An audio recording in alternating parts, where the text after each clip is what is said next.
Welcome back to the Justice Factor as we continue our discussion with ANC Secretary General Gwede Mantashe ahead of the ANC's National Conference in Johannesburg this weekend.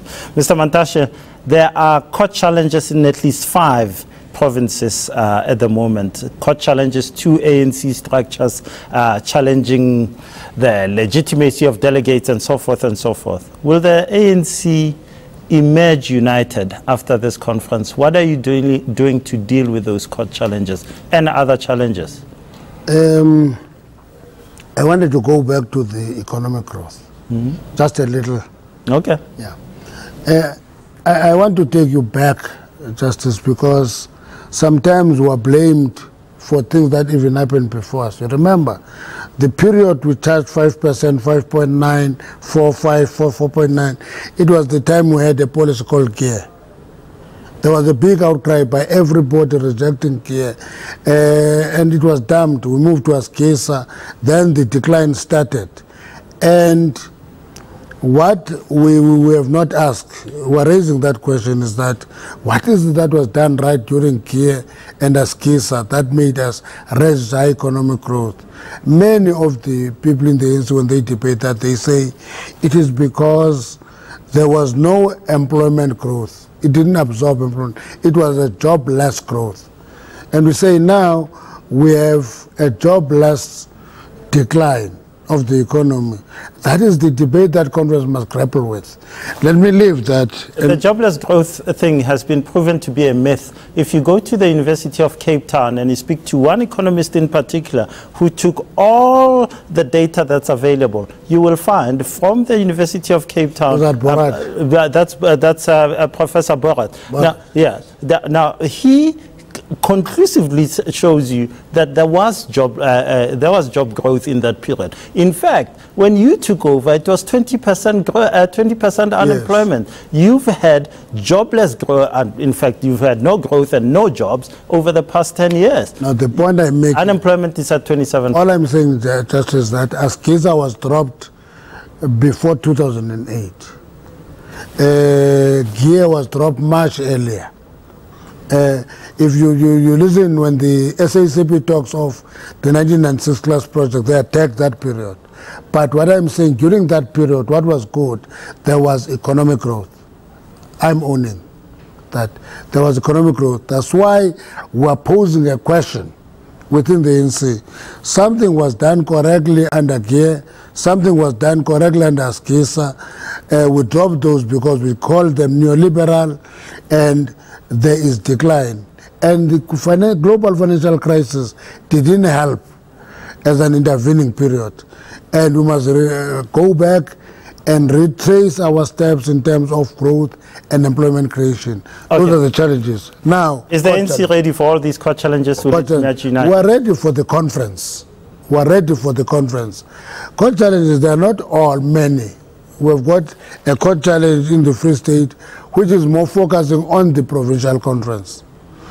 We're having a challenge from Comrade Matthew Posa, wanting to get a definition of unity. There's another one in the Eastern Cape today, challenging the provincial conference. The Eastern Cape is a provincial conference. So the point we're making is that provincial conferences can only impact on the national conference by 27 delegates at the most, because every piece is having 27 delegates. Another piece is having 27 delegates. When you challenge a provincial conference, the degree of impact on the conference will be 27 PC delegates, but the branch delegates from those provinces will not be impacted by the court challenges. Would you agree with me that given the number of court challenges, and we haven't mentioned KwaZulu-Natal, the ones in Bojana and so forth in the Free State and in the Northwest, and others, that it was a mistake not to ignore the veterans when they said, let's have a consultative conference to deal with these issues before we go to this, because now you're in danger of collapsing this conference because of these challenges. This conference is not going to be collapsed. We're 4 days away. Our preparations and the logistics are in place. We will run a successful conference. You can think of any other thing that is a challenge, but the conference will be successful. And the veterans were not ignored. You remember in the policy conference we said we want to have 2 days set aside to deal with these challenges with the veterans. They walked away. Now, ignoring and walking away are two different things. It's not the same. So we are going to have the conference. It is going to be a success, Justice. Everything in terms of preparation is in place.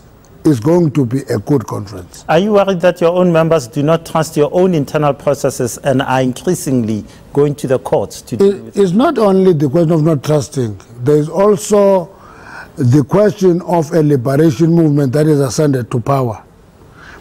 Now, what is happening as we get deep into the democracy, the old disciplined cadre of the movement is becoming an endangered species. And we have a big body of membership of the ANC that actually joined the ANC post-freedom. And what is there is that they know a governing party than a liberation movement. And the question of grade, I always say this thing, is actually going to impact on all of us, because a conference of the ANC gives you a leadership position that gives you authority to run resources. And that is making our life very difficult. Contesting for positions is fast becoming a life and death issue. Do you agree with the cause that President Jacob Zuma should not appoint the National Director of Public Prosecutions because of his conflict of interest? My argument when courts give judgments is that it's a judgment. You may be unhappy, you may be happy. There is a judgment.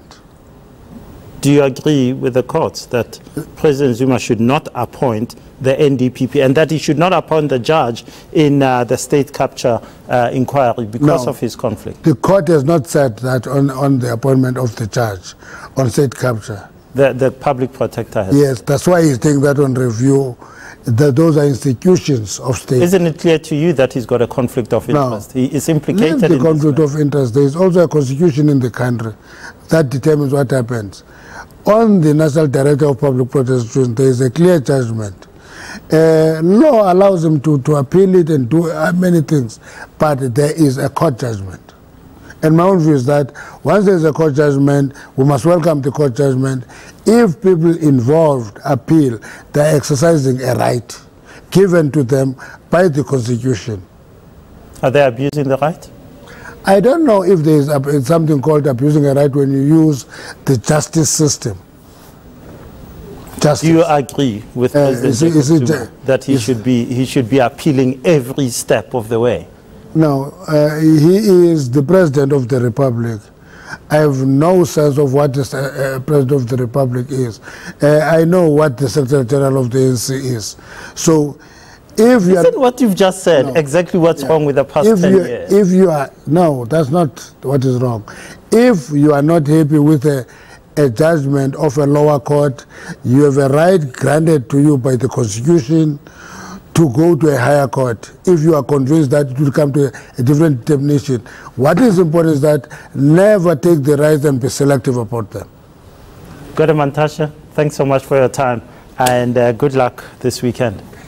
After the break, our winner and loser of the week. Stay with us. Who is the loser?